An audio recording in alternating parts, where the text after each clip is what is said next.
Well, good to see you. Happy Monday. Back to an exciting week. I hope you had a good weekend. It's May 6th, 2024. My name is Ken Matthews, and this is the Ken Matthews Report. I promised that I would go see this movie, and until I saw the movie, I wasn't really going to review it. I now am going to play the trailer for you. I'm talking about the movie Civil War, and I'm hoping you'll go see it. You know, I have a lot of books. I read a book a week, pretty much. Sometimes I recommend them, sometimes I don't. Sometimes I just use them for research. I try to see as many relevant, because we all have time constraints. So I understand that your time is very valuable, and I appreciate your time and your support, your donations, your encouragement. But if you've got to see a movie, if you want to see a movie, and it's heavy, it's Civil War. Now, if you haven't seen Leave the World Behind on Netflix, I would encourage that as well. Now, let me play the trailer for Civil War, and then we'll get into it. This one little segment here is just going to be the review of Civil War, because I think it is such a must-see movie. It is very powerful, and I can speak for myself. It was not what I expected, just like when I saw Leave the World Behind. So those are two movies. You know, I've seen Leave the World Behind with Kevin Bacon and Julia Roberts, and it's on Netflix, and people were leery about seeing it because, Obama was listed as one of the producers, and oh my gosh, it's going to be this, it's going to be that. You really don't know what a film or a book is going to be until you see it or until you read it. And that's the truth. And it was the same for me with Civil War. So let me play the trailer. So to give you an idea of what I'm talking about here, this is the trailer. We played the trailer before, but now having seen the movie, I am so excited to review it for you. I just saw it 48 hours ago. So here is the trailer. Go ahead. Let me make sure I have it so you can see it. Okay, go. 19 states have seceded. The United States Army ramps up activity. The White House issued warnings to the Western forces as well as the Florida Alliance. The future president assures the uprising will be dealt with swiftly. Let me know if you want to try anything on. I'm just aware there's like a pretty huge civil war going on all across America. You just try to stay out. With what we see on the news, seems like it's for the best.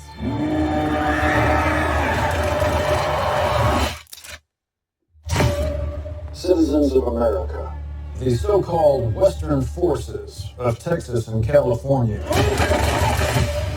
have suffered a very great defeat at the hands of the United States military. Mr. President, do you regret the use of airstrikes against American citizens? We're moving to D.C. today. Can you go down there? They shoot journalists on sight in the Capitol. Every instinct in me says this is death. What? Every time I survived a war zone, I thought I was sending a warning home. Don't do this. But here we are. There's some kind of misunderstanding here. What? You're American, okay? Okay. What kind of American are you? You don't know? The Western forces will reach the White House on July 4th. Oh my God. Get in the car! Get in the car!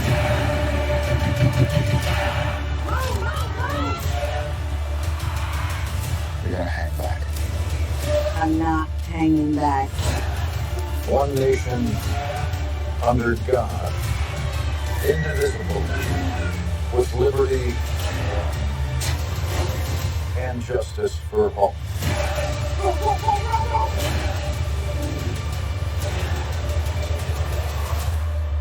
God bless America. Okay, so that is one of the main trailers for the film. It's been out now. I forget how long it's been out. I saw it in a nearly empty theater was a rainy, I think, was it Saturday? Yes, it was Saturday. And I even asked the woman there, I said, because, you got to pick your seats now.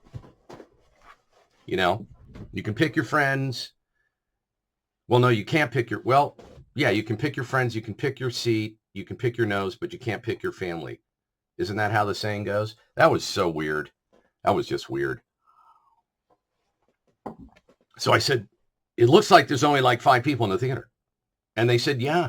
They said it was like packed in the opening weeks. And then it kind of trickled out. And that was kind of interesting to me. And I think, let me tell you why I was in no rush to see it.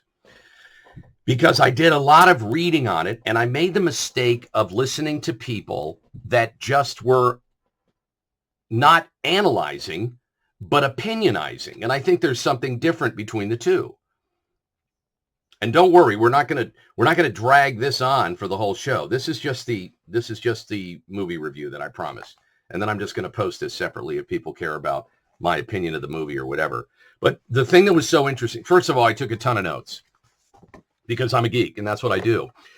And when I first saw the trailer come out, like many of us, I thought, okay, here we go. It's going to be a race thing. It's going to be a woke thing. It's going to be, the evil white people beating up on minorities. And it's going to be none of that. It was none of that. Well, first of all, let me do this. And I certainly don't know if any other reviewer is doing this. I doubt it. Okay, so hold on a second. I need to pull up something for you. Okay. All right, here it is. Okay, now. Okay, so here's where we're going to start with the review. Okay. I thought, based on the trailer, the movie was going to start off and blame a certain group of people, maybe MAGA, maybe Trumpers, maybe this group, maybe that group, and that they set off the Civil War. That's not where it starts. And this is why I encourage you, no matter what your politics are, to go see this film. Go see this film. I thought the film would glorify war. It did not. It was crazy. Okay? So basically, let me give you hold on a second.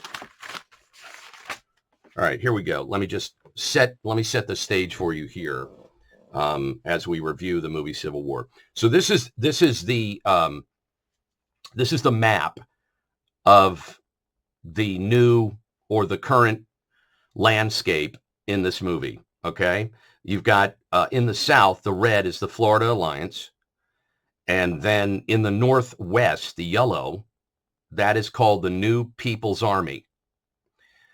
The green are the Western forces, which you'll see on some of the vehicles, WF. Texas and California got together. And then the remainder of the country is blue. They're the loyalists. They're the people like, don't let anybody come to Washington. Don't let anybody tear don't let people tear the country down. Okay? So let me get over to that. Hopefully I got to it in time. All right. Okay. So here's my take on it. And I'm going to put some film in the background. I have to be careful with copyright laws, but I'm going to give it a shot. I think I can use something that's already been published and take the sound off and then enlarge it for you. Okay. All right. So again, it's at theaters now, as far as I know. So I'm going to just, as I'm sharing some of my thoughts, okay, things that I wrote down. Chilling, dark, realistic, believable, closer than we think, the thing that kept popping up for me is that what you see happening in this film is plausible. It could happen. And I was talking to some friends that were over last night. We had a get together at our house. And I said, what I found scary about this movie is this could happen like next week. This is not something like deep into the future.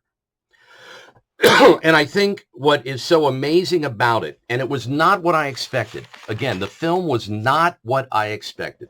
So my takeaway was a few things, notes, how vast our country is, how fragmented it is.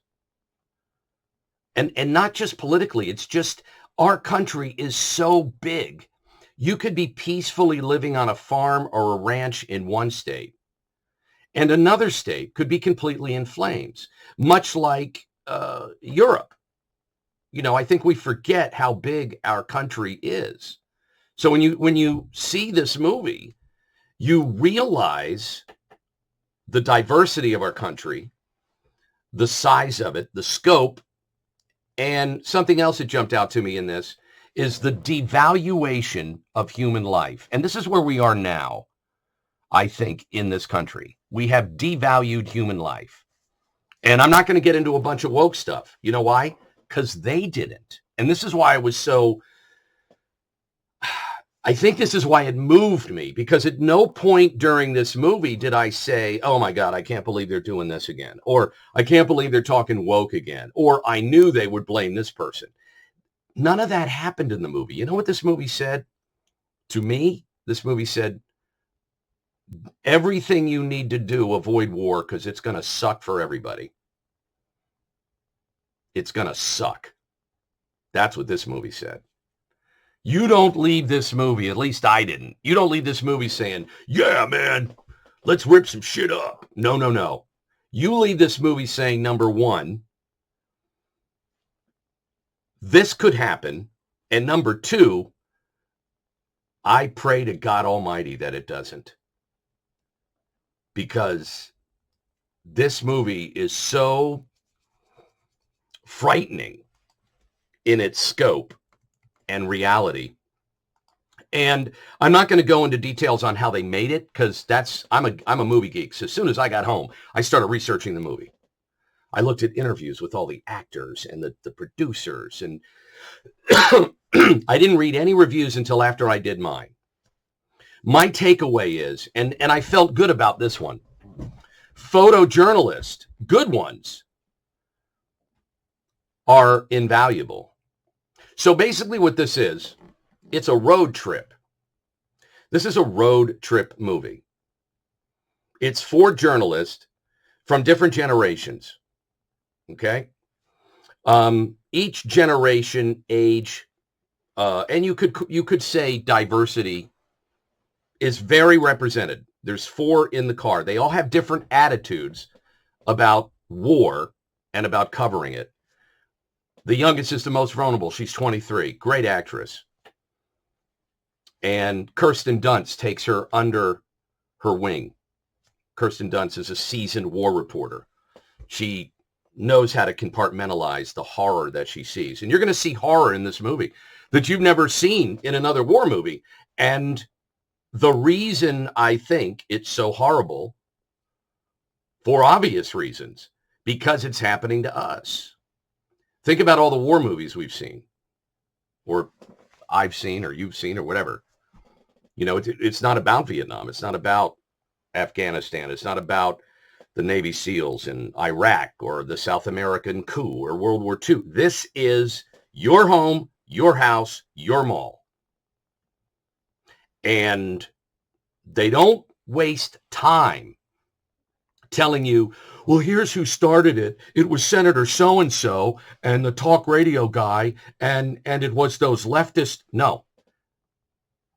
The movie opens with explaining where we are as a country and that things have escalated. Photojournalist. Amazing people. So many of them. Think about our history. Think about our world and what real journalists, photojournalists, and war correspondents have brought to our conscious and psyche, not just history books, but there's so much great writing in it. Kirsten Dunst, at one point, she plays the seasoned female reporter.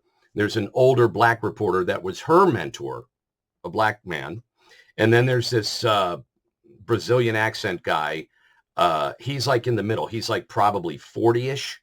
So you have ages, gender, and race represented, but not in the way you would think.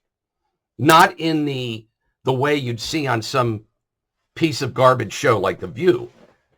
Basically, you have a what's the word I'm looking for? A snapshot of America. And I'm not going to give you any spoilers, because I'll tell you, no matter how you think it might end, I was wrong. But one thing I appreciated, it was an incredible film. So if you're just a film person, if you're watching it saying, oh my gosh, how did they do that? Where did they get that? What? I will give you a little hint. A lot of the combat scenes were actually done by combat veterans, because the producer and the director wanted to be accurate. So rather than train a bunch of actors, this is how you clear a room, this is how you load this machine gun, this is what you would do if you were, dismounting a tank. They just brought in soldiers. And maybe that's why it's so real. I don't know. It's not about politics, in my opinion. So again, I know what you saw in the trailer. And the trailer, just like the trailer from Leave the World Behind, the Leave the World Behind trailer looked like it was going to be a big race-driven movie, didn't it? Leave the World Behind? It did to me. But it wasn't. And this looked like it was going to be, okay, it's rednecks versus the city folk, and MAGA people are bad. No, it was not that at all. If you're thinking in your mind, yeah, when things go kinetic, this is going to be awesome, this movie will change your mind. This movie will change your mind. You will leave the theater. I don't know how you will, but I left the theater literally praying, dear Lord, don't let that happen. Give us a solution. Give us something. Don't let what I just saw happen to my country. It's not about politics. I think it's about the human condition. Again, they leave out details on how it started. I thought everything was brilliant. The music, you'll notice, just if you're a film geek, you're going to notice some really cool stuff. And it was good to see. It was nice to watch something where I was watching journalism and I wasn't hating journalism. That's the other thing. So maybe you're in journalism school,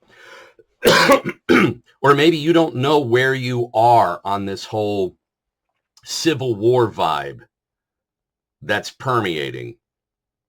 I'll tell you one thing. The government, and you'll sense this when you see it, the government tends to create the division in our country, and they do it by messaging and narrative and the media, etc. But I got to tell you, the war journalist photographers and just the whole vibe of that, it reminded me, you look at how the government lies to us. You look at how the media, editors, people in charge, ownership, countries, I'm sorry, well, countries do too, but corporations, okay? And then I thought, wow, if we did not have a war correspondent or a journalist, we would be less informed than we are now. And we're really uninformed right now. And I think people forget that. I don't want to play the I don't want to play the audio on this for a couple reasons. I don't want to give things away. Now, what you're looking at on the screen here is Washington, D.C. All right. If you've never really seen or been able to visualize what your town, your mall, your kid's school, your neighborhood would look like, your highways, well, they look like just like when we watch what's happening in the Middle East and the Ukraine and all over the world. There's probably 50 military operations going on around the world. There's probably 20 wars right now. But we've never seen it so powerful like what you just saw. There was a school, a campus. There's the president. What I liked about the president is, some people are going to leave and say, look, that's what's going to happen. That's Donald Trump. I could tell. Look at there's New York. That's Donald Trump. That's what, and some are going to say, that's Biden. Look, that's Biden. That's what I liked about the movie. Well, there's so much. Well, first of all, the content is very, very, very disturbing. Okay. And let me just give you something here.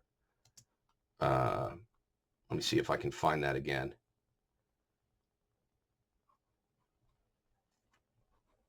All right, where is it? Oh, here it is. For some reason, I thought this was one of the most disturbing scenes. I'm not going to go deep into it, but because I don't know about you, but this looks exactly like my mall. This looks like the mall that I shop at. And when you start, and I know this has been going on in the Middle East, and, we've got Israel and Gaza now, and it's like, well, Ken, don't you understand that this is war and all? And yeah, but it's to see the war portrayed like this on, for lack of a better term, the American stage with just raw, brutal, shocking sights and sounds. I'm going to tell you, I'm going to warn you now, you will be jumping in the theater. I would imagine that's how war is. You're minding your own business. Everything's great. You think you know what's going to happen. And then you're going to be jumping because things are so loud and sharp and quick and raw. But what I enjoyed about it, and then I'm going to wrap up, and I do hope you'll see it because I'd love your feedback. But my takeaway, I found it to be apolitical. I found it to be anti-war. I did not have a problem with these journalists being put in the light they were put in because these were, in the movie, they're good journalists. They're conflicted. They want to cover things, but things are so raw. And then they have to deal with the fact that they're covering their own people. In one case, they're driving through their own city. But they're good journalists in this case. And again, it's a reminder that there are good journalists. There's a little scene there, if I can find it for you. Hold on one second. There. Oh, gosh, I keep missing it. Sorry. There it is. There's your White House. Okay. Now, this looks like any, look at all these different movies that are out there, like White House Down, Eagle Down, President Down, America Down. I know there's all these. I've seen them all. And you've probably seen many of them. But let me just tell you, if there's a movie out there, again, I'm recommending you watch 2. Leave the World Behind on Netflix and Civil War. That's a total of 4 hours of your time. Maybe a $15 investment. I would strongly encourage you to do that because I know many of you don't have time to read the books. I get it.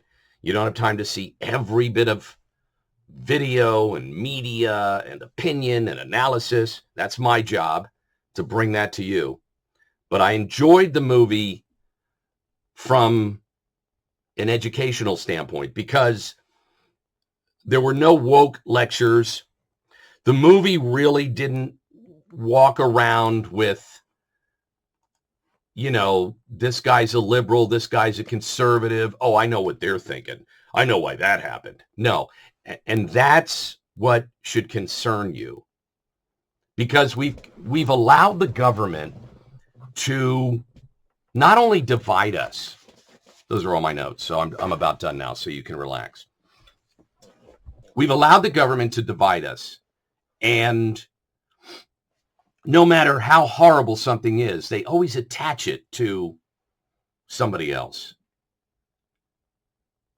But when you see the way the country has fragmented, and then you turn on any news organization right now, and it's almost like some of them are hoping for that, regardless of their political party. And it really bothers me that why would you? And the other thing is, just like our founding fathers said, what we have now is so fragile. I don't think people grasp it. And hopefully those two films